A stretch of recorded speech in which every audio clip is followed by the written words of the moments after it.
Capes on the Couch podcast is for entertainment purposes only. Dr. Issues is a psychiatrist, but he is not your psychiatrist and does not have knowledge of your individual situation. For any personal mental health concerns, please consult your own healthcare providers. For medical emergencies, please call 911 or the designated number in your area immediately. Remember that you are not alone and help is out there.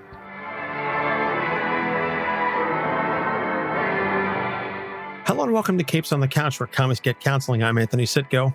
And I'm Dr. Issues.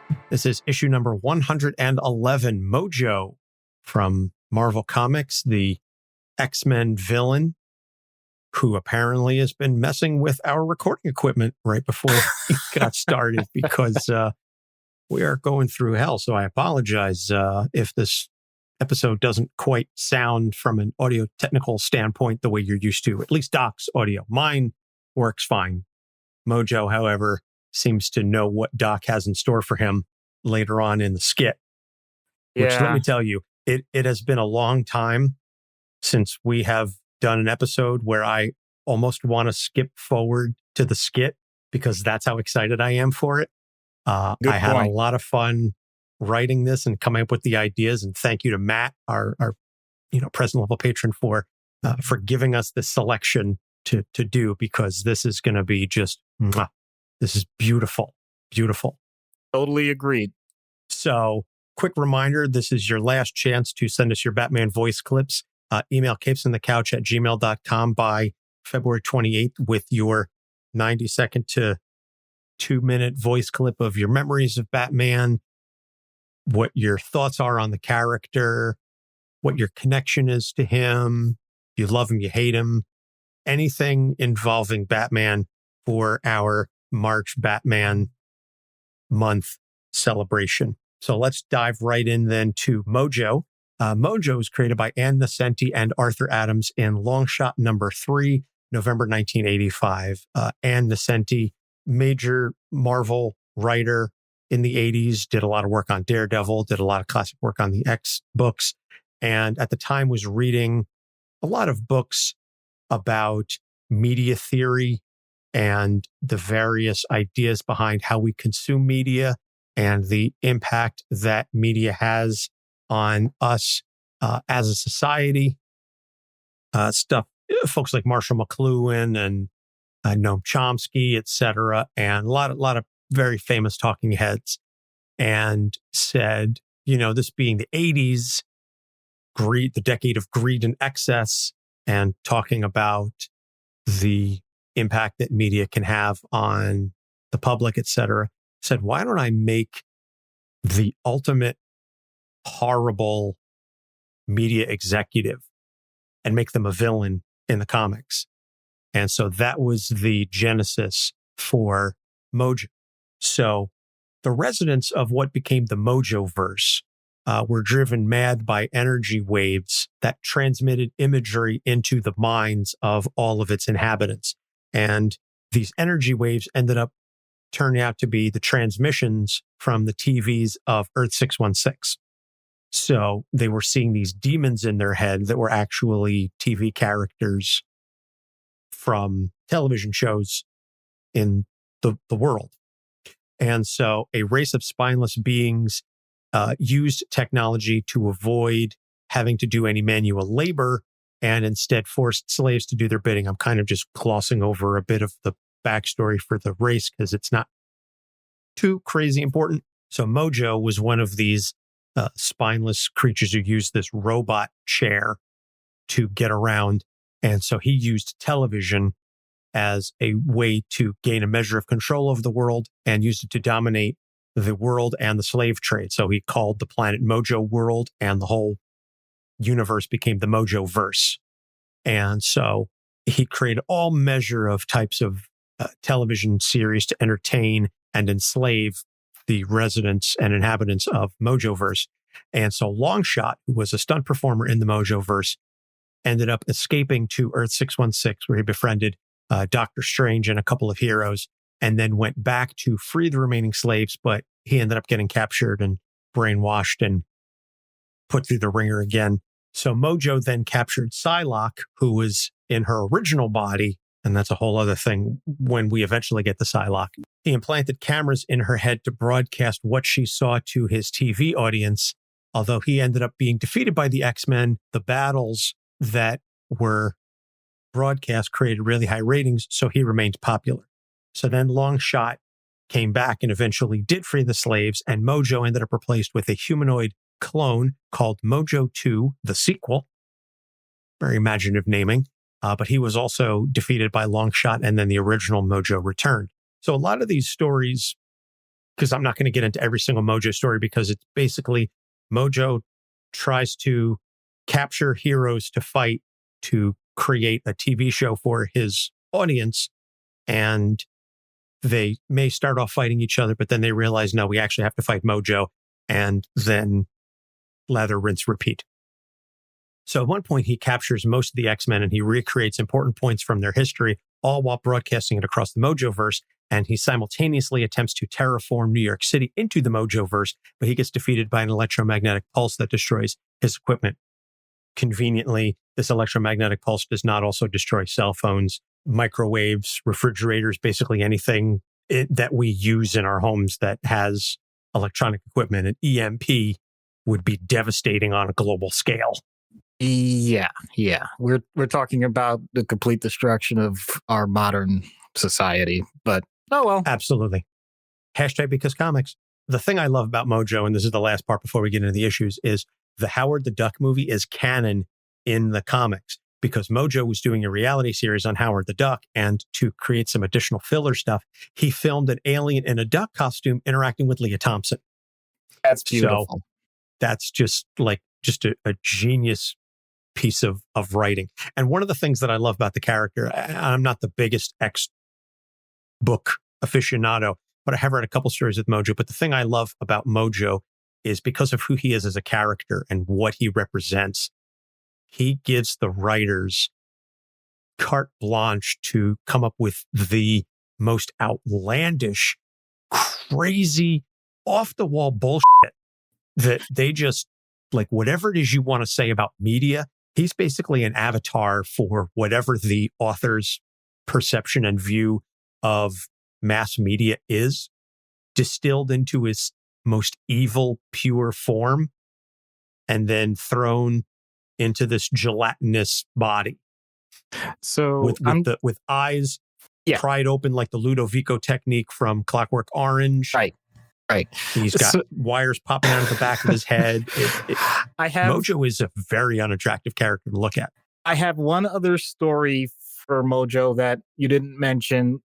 Actually, it's a collection, but the point is, he goes so far as to try and recreate heroes. Like he gets the quote unquote the X babies. So he goes so far as to say, well, if I can't capture them, I'll just make them myself. And even then, because he wants to remain as true to the characters as he can, they always rise up against him and end up defeating him. So it's a great point to the idea of what media can be in terms of storytelling, but then to get that added layer of the thought about it that, wow, you're even going to let yourself be defeated because you know that still leads to the most compelling story. There's a certain person that this all reminds me of that I'm going to say later on. I'm not going to say it now, but we'll get to that later. Stay tuned. Yeah, exactly. But I just wanted to mention Don't touch that dial. Yeah, I just wanted to mention that other angle that they've done with him. Don't touch that dial. And if you're watching us on the live stream on YouTube, sound off and say hello. So, issues. And we're going to touch on a sort of mitigating factor, but we'll save that for the last. The first one is mania. He is maniacal. He is every power-hungry dictator ever amped up times 10. And largely because he's a byproduct of that 80s time period when he was created. But still, we haven't done too many characters that are as maniacal as Mojo, at least outwardly and unabashedly so. Because it's hard to keep up. You can't do that for your entire life, at least not without the aid, and I use that term loosely, of other substances. There's been no secret that a lot of things that get driven by these sorts of things are done through stimulants. The ones that people usually think of are the exotic ones like cocaine and, you know, methamphetamines. But heck, this sort of thing can be accomplished even with the prescription ones that a lot of people use for studying in college and selling the remainders. I'm sorry, I didn't mean to say that out loud. You know, not trying to spoil anybody's situation here. It's illegal. Don't do it. Uh, but I mean, Mojo, holy cow. I love the fact that they went with that visual for his eyes because the whole point is he wants to take everything in. He doesn't want to miss a beat. He wants to make sure that all of life is experienced in the moment to its fullest. Consequences be darned. And from that standpoint, he actually gets a whole lot done to the detriment of lots of people around him. Once again, consequences be darned. So I'm not saying that any of this is meant to be good, but I could understand why people would think this is a good thing. Because when you're doing something, it looks a lot better than when you're not doing something. What kind of statement is that, Doc? That sounds pretty obvious. No, what I mean is, and I'm thinking of Cal Newport with Deep Work. When you are thinking, when you are contemplating things, when you are reflecting on parts of your life, when you are planning things for the future, when you are having other emotions besides the immediate joy or hatred of what's in front of you, that is how you develop neuroplasticity. And that takes time. And sometimes that's quiet time. When you are someone like Mojo and you act like someone like Mojo and you continue to press like Mojo, you don't get that time. You don't make that time. And so a lot of that part of your life is lost. So ironically, even though you're in the moment, you may be losing everything else surrounding that moment. And you may not be able to grow from that moment. So that's the huge trade-off. It's wonderful when someone is able to say that they're having an experience and this is awesome, man. And then when that comes down for the rest of us who are human beings that really do end up coming down from it, it's like, well, that was awesome. Now what about it? Hopefully you have good memories, but a lot of times, especially if it's dependent on an altered state, you don't. So you're talking huge detrimental long-term effects from this immediate, just ramped up, incredibly amplified method of going through the world. This is the type of thing where if I see someone this like this tamped up, you don't get an opportunity even to explore with that person. First of all, they'll just tell you everything from the start, but then second of all, you don't waste time. You make sure that they get back to a point where they can basically integrate with the rest of the world. I'll just be blunt. Blunt? Well, maybe, yeah. Just speaking on the other, totally opposite end of the spectrum, right? Yeah, I was like, all right, so, oh God, my eyeballs are burning. I know we joke on the show, just say no to most drugs, but I think I would at least personally have to say cocaine is definitely one of them. Yeah, absolutely. Absolutely. Between not just the effects on your brain, the effects on your nose if you snort it, the effects on your heart, especially. Yes, you can die that quickly. Everything about it. It's just something that I would never recommend, period. And for those of you that do take stimulants responsibly, I salute you and I'm grateful because I've said it in the past. If too many people abuse it, then a lot of governments have shown very quickly they don't mind shutting things down as quickly as they open things up. So please be careful. Amen to that. So the second issue is he is the epitome in a way that, again, I don't think any character we've done to this point has quite personified gluttony and hedonism. He is fat and lazy because he doesn't want to get up off of the robot chair. Arize, one of the scientists, created exoskeletons so that the species could grow and literally evolve. And Mojo and some of the other people said, nah, I'll let you do the hard work. I'm going to sit here in my robot chair and just sort of have that carry me around so I don't have to do the heavy lifting. But everything that he does is for power. Everything that he does is in the moment for that high, for the ratings. That's his drug. Everything is for the ratings. Everything is for the power that the ratings brings. And he's not ashamed of it. Yeah. So the idea of wanting satisfaction in your life can be good. Well, is good. The idea that that level of satisfaction has to escalate can be okay, because as to go through, Julius Caesar from Shakespeare, uh, just because you're ambitious doesn't mean it's wrong.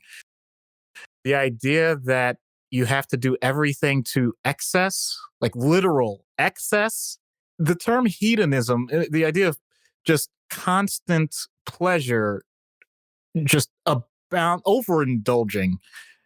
Gluttony, also the same thing, but much more visceral, like physically overindulging.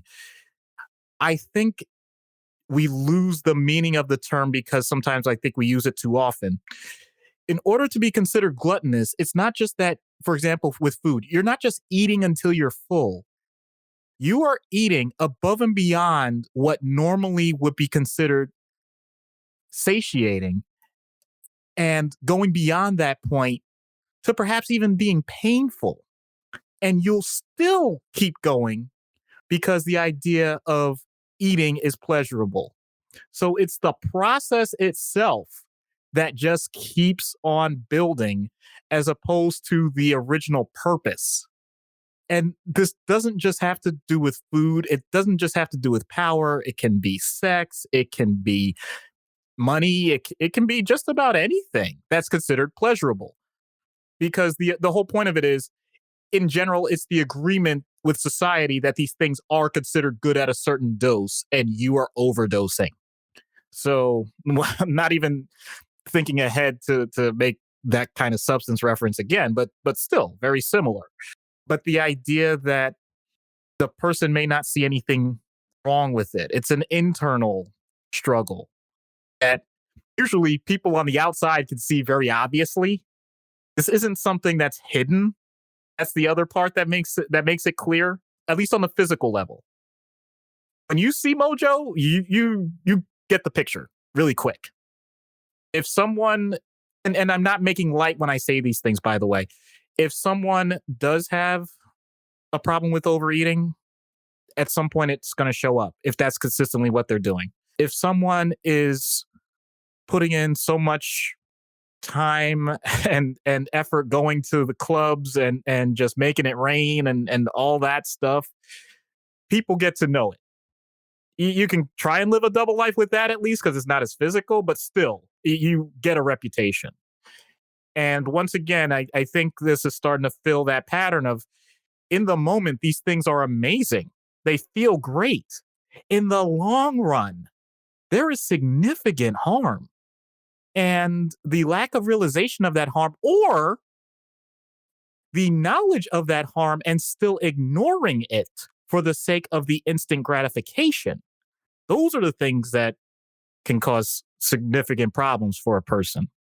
There's a lot of other rabbit holes that we can go down with this. I just want to make sure, for the sake of keeping the episode sort of tight, I'm not going to go through every single one, but those are just a few examples.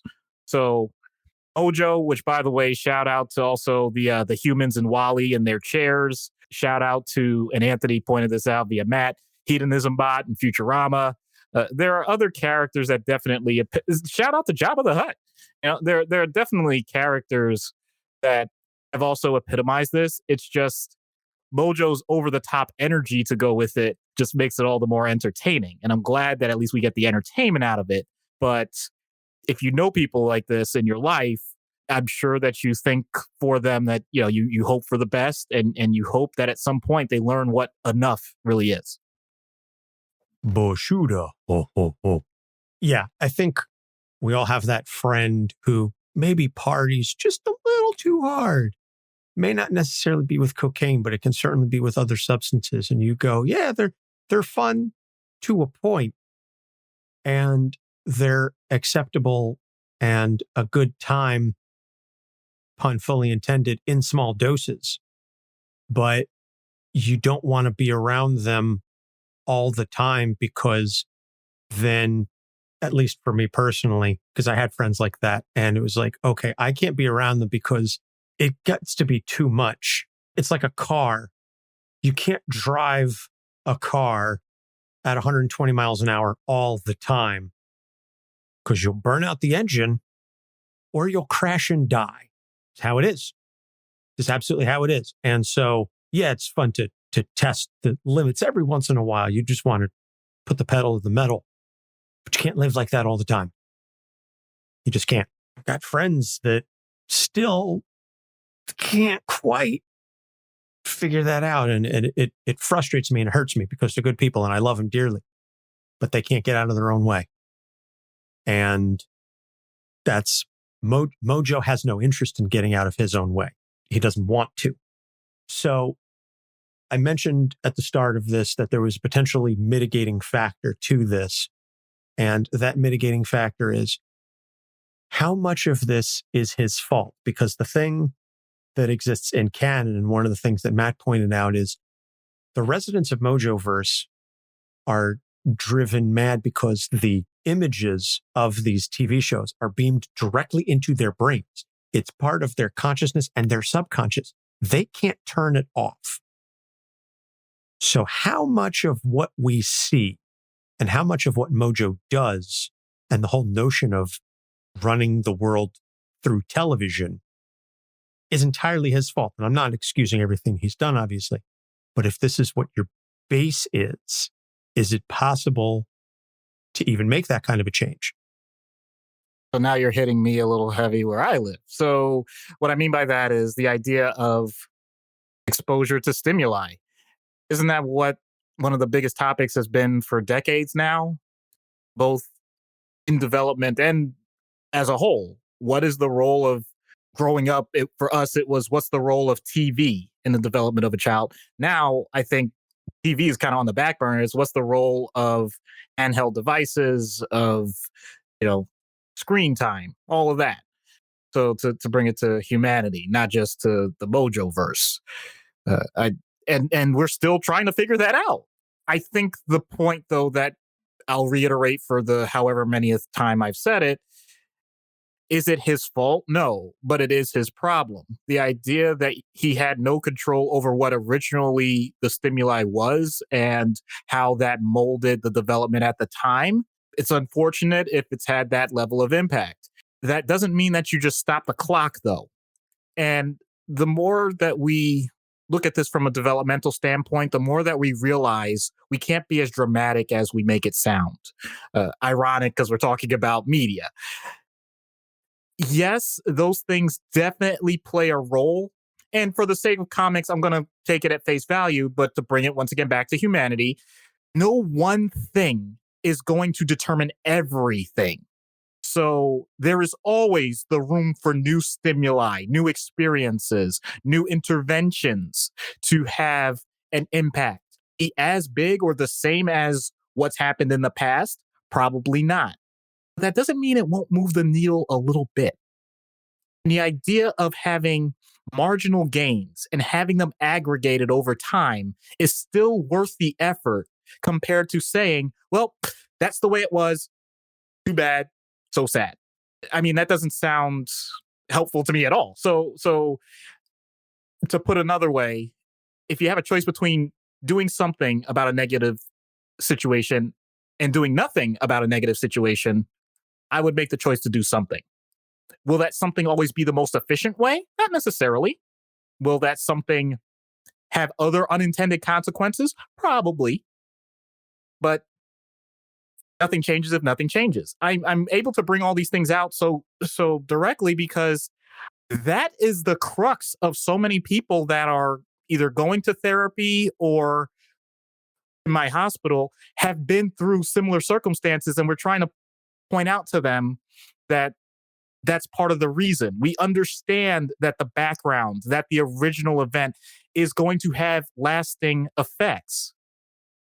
But what are the actual mitigating circumstances that we can create now to at least just so slightly improve or modify what they're going through? But once again, why does all this fall flat on its face with Mojo? Because the entire society, and this is something I wanted to bring up with this topic. I'm glad you raised this issue. The society itself doesn't acknowledge it. Why is Mojo popular? Why is he doing all of this for ratings? That implies that people pay attention. People care. And if that's the way people care, then from societal standards, is that a problem? Because a part of psychiatry and psychology, for something to actually be a diagnosis, it's the fact that it doesn't mold to what society considers appropriate. And yet, when you consider the citizenry that he's dealing with, I'm serious, like read these comics, you'll see that the people he's dealing with actually pretty much share a very similar view. And so... Yeah, I did neglect to mention he does have an assistant major domo who's an android, who's basically his second in command that is responsible for carrying out all of his orders. I didn't get into the backstory of Mojo too much because, again, it's a very repetitive type setup. Yeah, but that's I appreciate that it's a repetitive type setup because it does make a very clear world. That is what they live in, and he found a way to, no pun intended, or actually go ahead and say pun intended, game the system. That's what he does. Once again, a few more shout outs to characters. Shout out to Mr. Monitor from the Beetlejuice cartoon. Because that's also a person that, oh man, is very similar. Very similar. Oh, you're speaking my language, man. I loved that cartoon. I don't entirely remember Mr. Monitor, but just he was four TV monitor, at least 4 TV monitors in a big business suit. And anytime, oh yeah, I was gonna say you can't forget him completely, man. I didn't remember the name. I remember the visual now. Yeah, including the voice actor for him, who had a voice that, in all honesty, to me, was the definition of hedonism and gluttony in terms of like when he would get excited, it was just like near orgasmic type of voice, and I'm like, wow, okay, I guess that's really important to you. But yeah, I'm just saying this type of world, this type of character. I'll come back to that saying because it's the truth. I'm not saying it's his fault, but I am saying it is his problem. You do say that a lot. I think that's one of your catchphrases right up there with the puns on this show. But so and by the way, okay, I hate the idea of not answering your question. How much of it is his fault? I mean, if we're going to say faults, if we're going to say that he's hardwired, quote unquote, even though that's not really a thing, fine. I'm willing to go above the coin flip. So I'm willing to go above 50%. I'm not going to put a number more specific than that. You know? But it doesn't matter. See, that's my thing. It doesn't matter. If I put 100%, quote unquote, not his fault, okay, then that means that 100% of everything else that he does from this point forward is going to be his actions and responsibility. Doesn't matter. You don't get a free pass. Well, I'm sure he'll figure it out one way or another. So we're going to take a short break. When we get back, we will get into treatment. So stay tuned.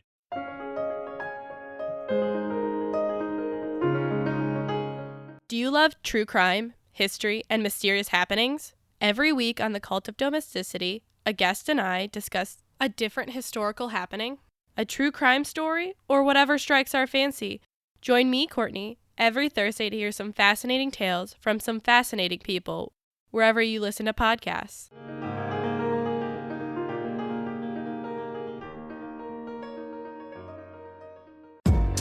Hi, this is Jimmy from the podcast Talk Me Into, the show where my co-host Dan, Jeff, and I talk each other, and maybe even you, into liking what we like. Here's a little taste of our show.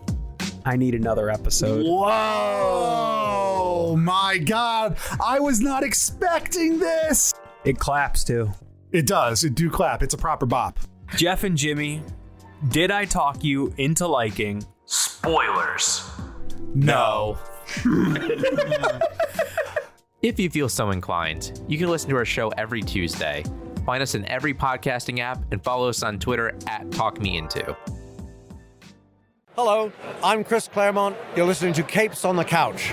And we're back. So treatment in universe. Matt suggested that the first thing you would need to do is stick Mojo in a Faraday cage and detox him from media until you can get him to some sort of a baseline. I don't know where that was going to play into your treatment option. Okay, I had a variation on that. Matt is in my wheelhouse, man. I was going to do, I was going to patent it, and I was going to call it the M chip instead of the V chip.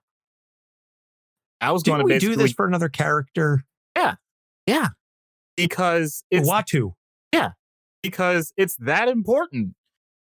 You know, his direct stimuli. First, well, there's another thing. Because these things are going to have to be surgically removed. Remove those damn things from his eyelids, please. That's really important because, and actually, this is something that you can do for yourself. Don't do it. Where if you actually do keep your eyes open after a certain period of time, you're not going to be able to process a whole picture. The reason why we're able to see what we see the way we typically see it is because our eyes, even when they're focused in one direction, are moving. We do blink at times. And we're able to process everything in our brain accordingly. If you were to actually do that, I don't even know what the heck he could be seeing right now. He could be having a real psychedelic experience for his entire lifetime at this point. And so, to be honest, let's back up. I may not even need to do a chip or a Faraday cage. If I get those things off of his eyes, I think he's going to freak out. And I want to see what that does. Not for experimental purposes, but seriously, like, what is your new experience of not having to have your eyes open all the time? I want to see that. That's the first step. And to be honest, maybe that's the only thing he needs to just even have his body shut down for a while. How long do you think he'd sleep if he actually shut his eyelids? How many? Because, okay, I'm talking to, I think, everybody here where you've had that moment, whatever it is that you're doing, you say to yourself, you're like, okay, I just need to close my eyes a little bit. And then you open them and you realize you've been like dozed off and you don't know for how long. It's like, oh, what the heck just happened? I think with Mojo, I think he's out. I think he'd be out like our friend light. Rob does with the famous trying to pry his eyes open to stay awake just a little bit longer. That's the Rob face. Yes. Shout out to Rob on that. But yeah, that's I didn't think of that ahead of time, but I just realized actually, yeah, that is the very first step. And you know what? That amount of sleep might reset him a little bit. So, maybe I don't need to go much further than that. I'll start with that. Let's just leave it at that and see what happens. Yeah, the eyes, which apparently were based off of, again, the Clockwork Orange scene. And Malcolm McDowell said that the actual things that they used scarred his corneas when they were shooting the movie. Oh, because they're not supposed to be used that way. They're really meant for procedures. Oh, I know. Made for hell of a visual, though. So this is another instance where I'm not 100% certain what we could do for an out-of-universe character. Oh, I got it. Oh. Okay. Oh, trust me on this. You're going to recognize who I'm thinking of. Let's see. We have someone that's responsible in the entertainment business that wants control of everybody that is under his purview. He gets to control every part of the storyline and is so demanding that he literally, as his announcers, wear earpieces so that he can talk during the shows. He's notorious for not considering his workers to be employees, independent contractors, despite the fact that they can't work for anyone else. He is known for his over-the-top, at times sexually oriented storylines, was known for things that really push the boundaries of entertainment, although he has been able to adapt. But even in his old age, has shown to be incredibly feisty, bitter, petty, argumentative, intense, has shown that he's willing to work out and do all the things to excess to the point that he gets so overloaded that he ends up tearing both of his quad. Okay, I'll stop. You know who I'm talking about. I'm not saying his name because honestly, I don't need him to. Thank you, Matt. That's okay. Matt you. said it for us. Thank you. On the live stream. Thank you. Vincent Kennedy McMahon. You're So, fired. let me make it clear. He's not gluttonous in the sense that I'm not aware of him in terms of overeating, but doing things to excess. Oh, absolutely. Absolutely. And in the media and all of that. Now, once again, I'm gonna kind of invoke Goldwater a little bit. I do not know Vince McMahon. I have never treated Vince McMahon. I am not recommending treatment for Vince McMahon at all. I am saying that the characteristics of the Vince McMahon character as portrayed, along with some of the things that I've mentioned, including things you could look up legally in terms of steroids, all those things taken into account, I'm saying that there may be people like that in the world. That's all I'm getting at. Okay? So, for someone like that, obviously you have to kind of pierce the veil a little bit, which can take a lot, because the number one thing with people in that situation, and I know we've done this with a lot of narcissists too, is developing that level of trust. This might be something that the person may not have wanted to do in the first place themselves. It more or less is probably something that was either mandated by a spouse or a court order or something like that. But if you couch it in the way, and I know I've mentioned this before in other situations, someone like, okay, let's say they physically work out. Okay, great. Well, this is a part of that training. It's going to optimize how you handle your day. If you couch it that way, then you're going to get a little better results. You always make it look at, coaching up as opposed to coaching down. And what I mean by that is you want to point out that you're trying to build strengths as opposed to pointing out all the weaknesses, because that usually is a losing sentiment. You make sure that you do the proper background with the person, because there's usually things that they've romanticized for themselves. I'm not just talking about what they're telling the world. I'm saying for their own sense of well-being, they've glossed over things that have been negatives. And if you're able to start to pierce that veil just a little bit, you might get more emotions than what they're used to portraying. They're used to portraying emotions for the sake of the effect, as opposed to the emotion for the emotion's sake, for what they truly want to feel. There's a difference there. And it's the therapist's job to parse out the difference, because the person may not recognize it themselves. So as I'm talking, this sounds like it would be intense work. Oh, yeah. Oh, yeah. And if you can't match that intensity, then you're going to have some trouble. You're not trying to match their energy with it. You're trying to make sure that you're putting in the same amount of effort that you want them to put in. Because if you let off the gas pedal with them, they're going to see that as a sign of weakness. It's not that they want you to be soft on them. It's that they want to make sure that you're coming from the right motivation. So this is all a very complex song and dance. And as much as it can be draining on the therapist side, it can be incredibly rewarding when that person starts to see things for themselves. And I swear to you, this is not a money grab. Like, this is the type of thing that really does take a long time. So if you're going to do it, then buckle up for the ride, have fun with it, at least as best you can. Enjoy it for the moments where it can be enjoyable, and have that support for yourself when things go wrong and they accuse you of everything under the sun and threaten to sue you. Not that Vince has any knowledge about dealing with lawsuits at all. Nope. No idea. Well, it doesn't have to be Vince. It could be any person in the world, whether or not they're the genetic jackhammer or not. Oh, dear. Well, I'm not going to beat around the bush any further, because frankly, I've been waiting this entire 40 plus minutes to get to this point. Based on what you were writing in the first place, I was very tempted to ask, you know what, can we just do the skit first, just to get out of the way? But I know we needed to do the whole show. So no, we need to build to it. You can't give the people the dessert first. Come on. It spoils the dinner. You gotta leave them wanting, right? That's what Mojo would do. You have to draw them in. You have to build. You gotta build. You can't start with the climax. Otherwise, the whole 45 minutes is epilogue and the Saint Lord of the Rings. Nobody wants that. But I'm so stoked for this. Let's see what happens when we get Mojo on Dr. Issues' couch. Hello, Mojo. I'm Dr. Issues. Oh, that doesn't work at all. Excuse me? Too boring, cliche, repetitive. How many times have you said that?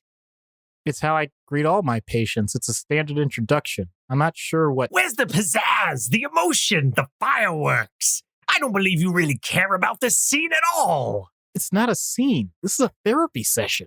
No, my dear deluded doctor. This is a scene. Everything is a scene. Why do you think there's an audience?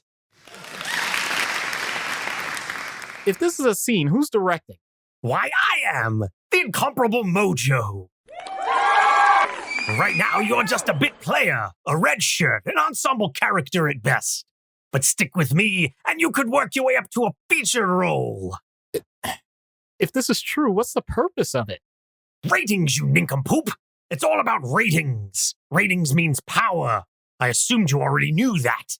Ratings don't make you powerful. What kind of logic is that? Only someone who doesn't get ratings would say that. And we don't even get ratings on a podcast.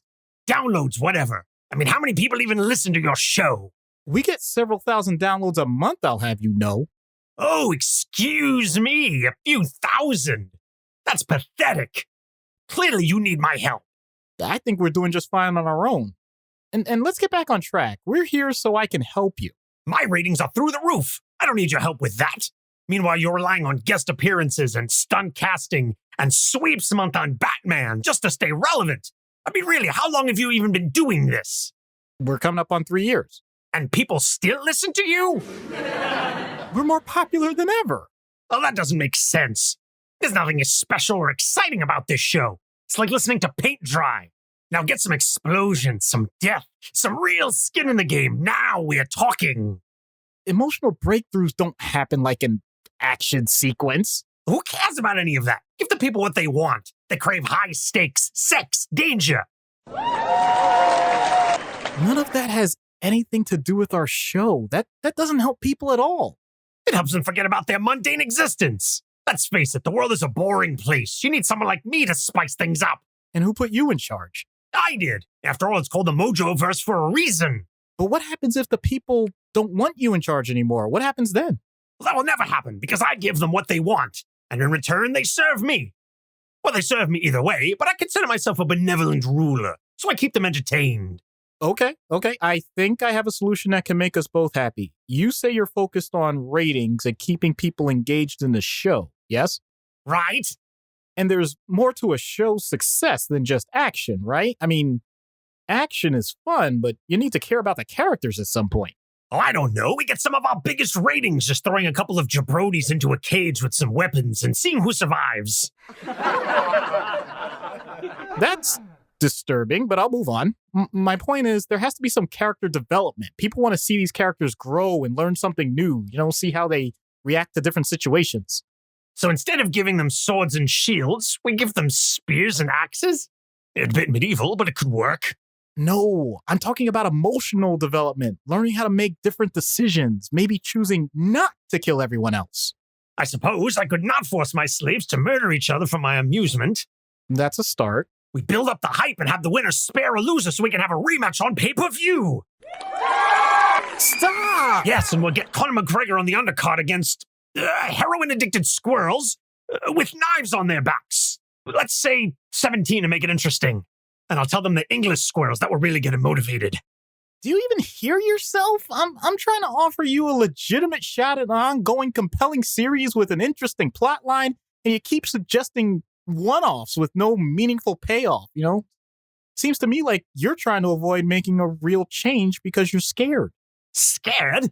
The only thing that scares me is losing control. Of what? Everything. Go on. We're getting somewhere. I think this is the perfect spot for a commercial break. Stay tuned, folks. We'll be right back. No. Do not cut to commercial. Where the hell's the camera? Whatever. We're not breaking away just when we're breaking through. Need I remind you that I am the director? Don't start getting too big for your britches just because I gave you a few good lines. No one steals the scene from Mojo. To the contrary, you're the star. But I'm worried about your range. You reached the shock jock audience, but what about everyone else? Where's the comedy, the romance, the intelligent drama, the ebb and flow of life that has heart-wrenching moments of despair mixed with instances of triumph? There's so much more to exploit on screen, and you're missing out. You make a good point. We need some new 4-quadrant material because there's some key demos we're missing out on. Suppose you're right and these kids can pry their eyes off of Toktik or whatever garbage they're watching. What ideas do you have? Keep in mind, your life depends upon the answer. Fine. Can we get some dramatic music here? In a world where one man's life hangs in the balance, he knows the greatest hedonistic dictator has placed his reputation on the line for the sake of the masses. Any blunders on the part of a hapless physician with a penchant for persnickety puns will lead to the downfall of an entire dimension. Wait a minute! Unless the dictator takes over for himself. Hold on! What sorts of wacky hijinks and zany schemes will this malevolent mound with no bounds come up with to save his own gelatinous hide? Tune in next time as... Stop! What? I have had enough of this complete mockery of my brilliance. Do you realize how difficult it is to create hours of new programming for decades on end? And you sit here and denigrate all my hard work. For what? That fire! The spirit! The ability to set expectations of others in order to show your soul. That's remarkable. I apologize. Oh man, I sold you short. Instead of my trailer then, how about you take back control with the framework in mind instead of just throwing stuff at a wall and seeing what sticks? Fine, I'll do it myself. Wait a minute. That's it. I can do it myself and have someone do it for me. I don't understand. I'll create a clone of myself and make a spin-off with all of that emotional gobbledygook you were talking about. This way, I still get to make all the explosions and action I want, and you peons can sit and cry over your ice cream at some pansy ass wallowing in self-pity or whatever. That's not what I was... And I'm also going to file a trademark violation on that Watch Mojo channel. I'll come up with the top 10 ways to assault the assholes who run the desecration of my good name. I definitely can't condone... Oh, and if the ratings for the spin-off start to drop, I'll pin them against those smack-addicted squirrels, whichever ones survive the cage with McGregor. That's it. I give up. Give him a hand, folks. He'll be back next week where he squares off against a horse-sized duck. Same time, same channel. What?